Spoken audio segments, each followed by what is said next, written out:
नमस्कार दोस्तों, स्वागत है आप सबका राइस स्मार्ट के यूट्यूब चैनल में। जैसा कल मैंने वादा किया था, हाजिर हूं आप सबके समक्ष आर्टिकल नंबर 255 लेकर। आज हम बात करेंगे कि किसमें कौन परमिश करेगा, कौन साइन करेगा।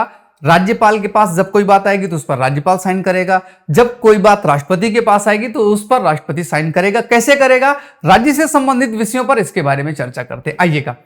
सिफारिश और पूर्व मंजूरी के बारे में अपेक्षाओं को केवल प्रक्रिया के विषय यदि संसद के या किसी राज्य के विधानमंडल के अधिनियम को मानना। कुल मिला के यहां जो लिखा है वो बहुत टफ है।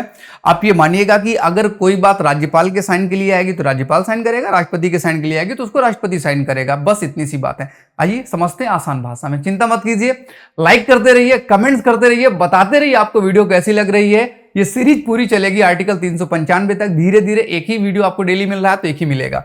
जहां राज्यपाल की सिफारिश अपेक्षित थी वहां राज्यपाल की, जैसे धन विधेयक, राज्य में जब धन विधेयक आता है तो राष्ट्रपति की सिफारिश चाहिए होती है, तो वैसे ही सिफारिश उससे ली जाएगी। जहां राज्य प्रमुख की सिफारिश की अपेक्षा है, जहां पर एडमिनिस्ट्रेटर होते हैं, एडमिनिस्ट्रेटर बोले तो जैसे चंडीगढ़ में एडमिनिस्ट्रेटर है, दादर नगर हवेली में एडमिनिस्ट्रेटर है। हमारे 8 यूनियन टेरिटरी में केवल 3 है जहां पर उपराज्यपाल होते हैं, मतलब जहां पे उपराज्यपाल बनाए गए। जैसे आपका दिल्ली हो गया, जैसे आपका पुदुचेरी हो गया, जम्मू कश्मीर में भी उपराज्यपाल का पद बनाया जाएगा। अभी चुनाव हो जाएगा और अभी वहां है भी उपराज्यपाल का पद।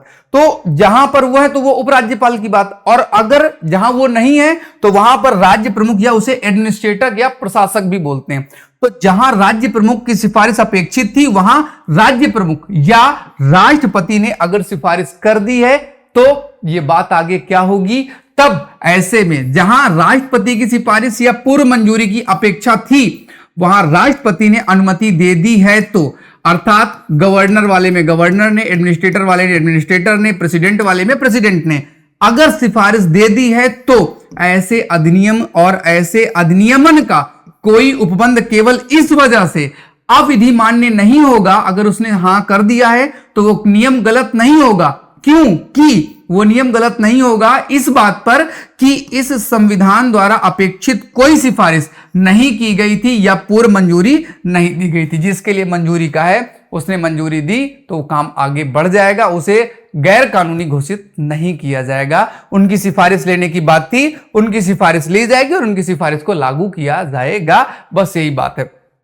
राज्य के मुद्दे पर कई ऐसी जगह हैं जहां पर अगर राज्य के जैसे 2 भाग करने तो वहां पर राष्ट्रपति की मंजूरी लेनी जरूरी है, तो राष्ट्रपति की मंजूरी लेनी पड़ेगी, तभी वो आगे चीज क्या होगी, रन कर पाएगी। फिलहाल मिलते हैं कल संविधान के अगले आर्टिकल के साथ। तब तक मुझे दीजिएगा इजाजत। जय हिंद, जय भारत, हंसते रहिए।